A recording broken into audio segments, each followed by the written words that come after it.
Hi everyone, it's Gaylin, design team member with Unity Stamp Company. Today I have a shimmer card and it's also embossed onto color cardstock. It's a pretty way to add simple stamping with a touch of texture with the embossing or shimmer with added accents.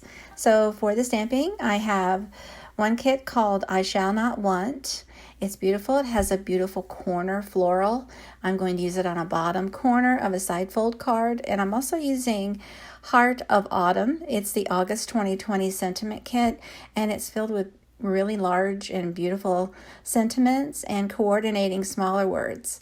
So I have a pre-cut and pre-trimmed purple cardstock panel that I'm going to prepare for embossing and stamping. I'm adding a powder with a powder tool, and I'm going to stamp with the original Misty. I place the all the stamps together into the Misty onto that one panel of cardstock.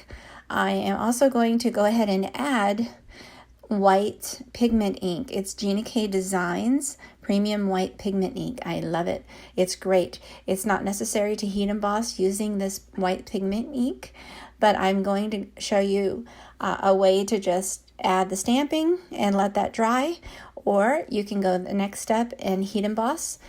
The ink stays wet enough that you can go ahead and add embossing powder and a heat tool to heat emboss as well, if you would like to do that as well.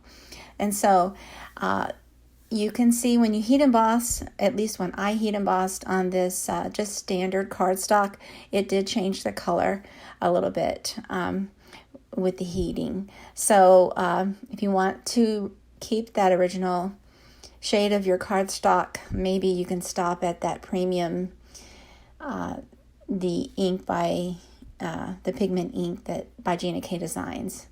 It works just fine with the ink alone.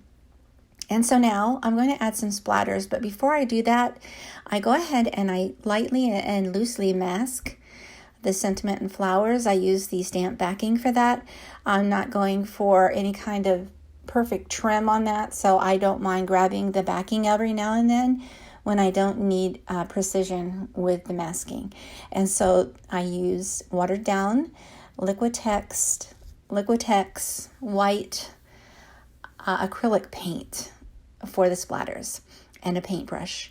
Now I'm going to add liquid pixie dust by Ink on 3. It's just a shimmer liquid that you just go ahead and I went ahead and covered the whole the flower part with the shimmer, and it dries real pretty and shimmery. I added a few sequins just to finish.